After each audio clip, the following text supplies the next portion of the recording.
Hello les férus du savoir et j'en suis sûr de magie. Comme promis aujourd'hui, le Tea Time sur Daniel Radcliffe, le héros de la saga Harry Potter. Alors, son passé, son présent et son futur vont être racontés là-dedans. Je ne vais bien sûr pas parler de tous les films, mais quand même des principaux. Et c'est surtout des anecdotes entre lui et son personnage, on va dire, principal de Harry Potter, qui apparaîtront dans cette longue, je crois, vidéo. Enfin bref, c'est parti.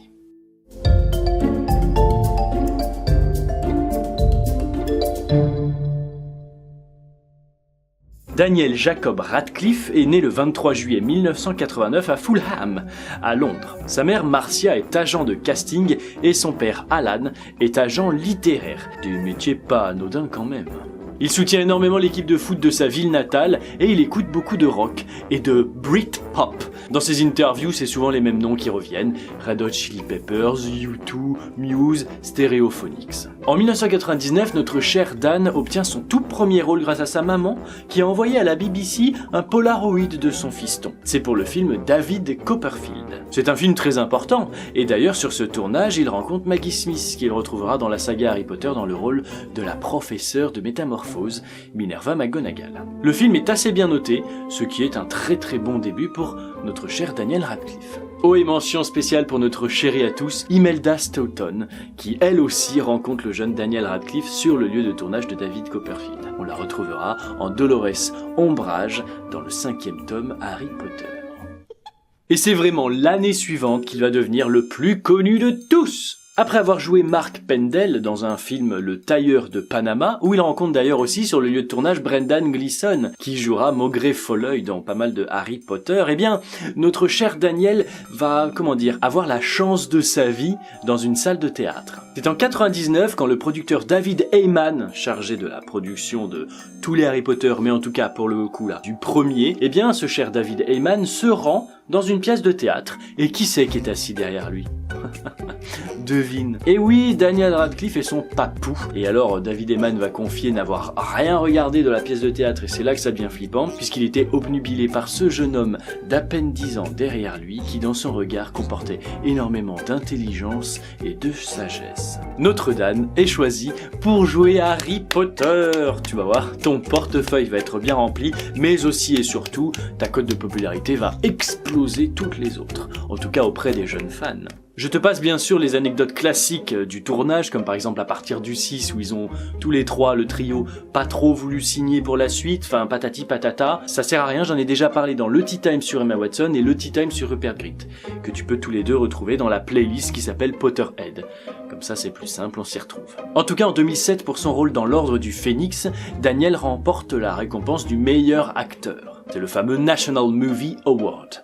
Donc c'est pas bien sûr les Oscars, mais quand même, quand t'as la récompense de meilleur acteur, c'est assez glorifiant. Et c'est au mois de juillet que tout ça se termine. En 2011, le tout dernier Harry Potter et les Reliques de la Mort partie 2 sort au cinéma. D'ailleurs, c'est le premier à être en 3D, et le seul d'ailleurs, si on compte pas les Animaux Fantastiques bien sûr, mais aussi le seul film à avoir atteint le 1 milliard symbolique de recettes dans le monde. Enfin bref, c'est là que se termine une merveilleuse saga. Dans d'autres rôles, Daniel va faire beaucoup parler de lui, notamment la pièce de théâtre Écus, où il se prête dans le rôle d'un jeune garçon d'écurie, obsédé par les chevaux. D'ailleurs, il retrouve Richard Griffiths, notre cher Vernon Dursley, enfin cher, sur le tournage de cette même pièce de théâtre où il va apparaître pour la première fois nu. Et il dira d'ailleurs qu'il n'a aucun mal à apparaître nu, même si beaucoup de personnes ont vu son pénis.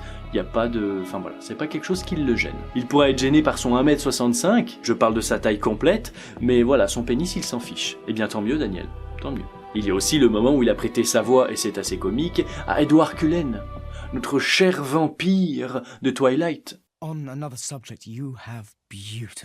2016 aussi bien sûr, il y a l'affiche d'un film qui s'appelle The Swiss Army Man. Très perturbant ce film. Très perturbant, mais magnifique. C'est l'histoire d'un mec qui découvre un cadavre et qui décide de voyager avec. Et il va d'ailleurs faire sa promo en se baladant en Amérique, notamment de New York à Los Angeles, avec un cadavre de lui-même, vraiment très convaincant. Il a fait de nombreux films dont tu vas sans doute me parler dans les commentaires, mais je te dis tout de suite, c'est pas la peine, ça ne sert à rien. En tout cas, il a joué un rôle très important dans un film d'horreur, La Dame en Noir, qui a eu de très bonnes critiques, qu'il a peut-être enfin sorti de la peau de Harry Potter. Pour la première fois, il joue l'antagoniste d'un film dans Insaisissable 2. C'est très rare, enfin nous voyons notre Dan dans un rôle qui n'est pas fragile, enfin je veux dire qui n'est pas le sauveur, le gentil. Et récemment, je dis récemment mais je l'ai appris en même temps qu'en écrivant le script, il va prêter sa voix à un personnage du film Playmobil. Voilà. Il a été aux côtés de Greenpeace à Manchester pour manifester contre le réchauffement climatique et la fonte des glaces. Et pour ça, Dan, merci beaucoup. Venons-en aux petites choses de Dan qu'on ne connaît pas forcément mais qui restent quand même assez folles. Par exemple, ces deux maladies plutôt dérangeantes. La première, c'est une algie vasculaire de la face, ou AVF. C'est pas très répandu, je crois qu'il y a 0,2% de la population qui est atteinte par ça. En fait, c'est une douleur brillante, très vive, près de l'œil. Parfois, ça envoie un signal d'alarme au cerveau tel que vous pouvez avoir des pensées suicidaires. Un peu moins grave cette fois-ci, il a une dyspraxie, c'est-à-dire qu'il coordonne pas très bien les gestes et les messages du cerveau envoyés pour faire ses gestes. C'est très léger, et il n'a aucun mal à exercer son métier d'acteur avec ça, donc tant mieux. Je crois qu'il est toujours en couple avec Erin Dark, qu'il a rencontré sur le set d'un film en 2012. Pan hystérique de sexe féminin, si tu voulais conquérir le cœur de Dan, il est pris. D'ailleurs, il a beaucoup confié qu'il était très insupporté et très gêné par les fans, surtout féminines, qui hurlent son prénom quand il le voit. Il a d'ailleurs connu pas mal d'épisodes d'alcoolisme, notamment pendant le tournage de Harry Potter et le Prince de Sang Mêlé, le 6e opus. Mais il s'en est sorti. Je crois que c'est en 2012 ou 2013 qu'il a dit qu'il n'avait plus touché une seule goutte d'alcool. Alors bravo. Je te l'ai dit tout à l'heure, il adore le rock, la Britpop, tout ça. Alors du coup, il aime bien faire de la batterie. Sauf que la batterie, il la faisait avec les baguettes de son personnage Harry Potter, donc il a fallu la remplacer à peu près 80 fois. Ce qui n'est pas négligeable, hein. Les gens du décor ne te remercient pas. Quand il a su qu'il était choisi pour jouer Harry Potter, il était dans son bain. Alors imagine la joie, j'espère qu'il n'a pas sauté de son bain pour hurler dans le salon, mais en tout cas il paraît que sa mère n'était pas très chaud pour qu'il joue Harry Potter parce qu'elle avait peur que ça lui crée un rôle qui ne le quitte jamais, et malheureusement, eh bien madame, vous aviez plutôt raison puisque ça ne le quitte pas vraiment. Il n'a raté que 2 jours de tournage sur les 10 ans de Harry Potter, ce qui est assez prodigieux. Et en plus c'était pour une gastro, donc c'était vraiment nécessaire, mais sinon il n'a jamais raté un jour de tournage. En même temps, pour ce genre de rôle, je pense pas que t'aies beaucoup envie de sécher. On revient un petit peu à son soutien à des associations. Il a beaucoup été présent dans le projet Trevor, qui visait à soutenir et à prévenir le suicide chez les LGBTQ+. Et pour ça, Dan, bravo. Et il est aussi ambassadeur chez Amnesty International, ce qui n'est pas peu dire. Beaucoup de fans l'ont peut-être noté, mais Harry Potter n'a pas les yeux verts. Pourquoi ? Bien parce que Daniel Radcliffe a les yeux bleus naturellement, et que quand il a mis des lentilles, ça lui a fait une énorme infection. Du coup, J.K. Rowling a dit au producteur, laissez tomber, c'est pas grave, ce ne sont que des yeux verts.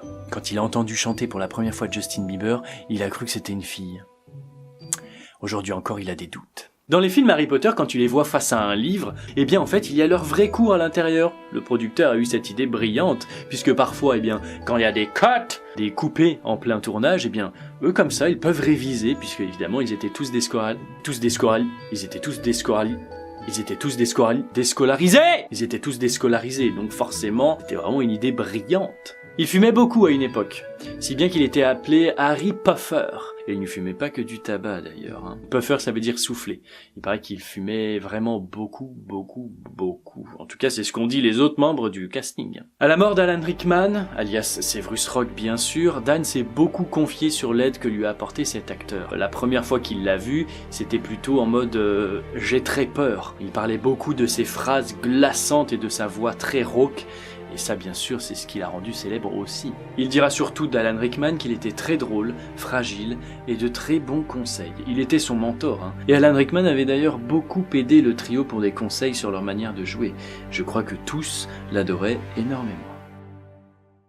Je conclus sur le fait que le meilleur livre Harry Potter pour Daniel Radcliffe, c'est le 3e. Alors je ne sais pas pour le film, mais moi je dois t'avouer que j'en profite pour donner mon opinion, c'est vraiment le 3e que j'aime le mieux. Pour les couleurs, notamment cette couleur un peu hivernale bleutée d'Alfonso Cuarón, quel très bon choix. Les musiques du 3e opus sont incroyables. Merci à toi d'avoir suivi ce Tea Time sur le héros de Harry Potter, cette saga qui a créé la famille géniale des Potterheads. Nous sommes énormément et nous devons rester soudés. C'est ce que j'ai remarqué pendant le marathon que j'ai fait il y a quelques semaines. C'est vraiment une famille. En tout cas, je te retrouve très vite pour un autre lieu de tournage probablement, et sinon pour d'autres Tea Time sur d'autres personnages, probablement de la saga Harry Potter, puisque je me suis lancé dans une vague Harry Potter que pour l'instant j'ai pas envie de quitter. J'en avais un peu marre de parler des lacs et des grottes du monde. Après, je suis sujet à le refaire bien entendu, mais je pense que je vais me tourner vers un avenir potteresque. Je vais réciter sage. En tout cas, je te souhaite un très bon dimanche et à la semaine prochaine.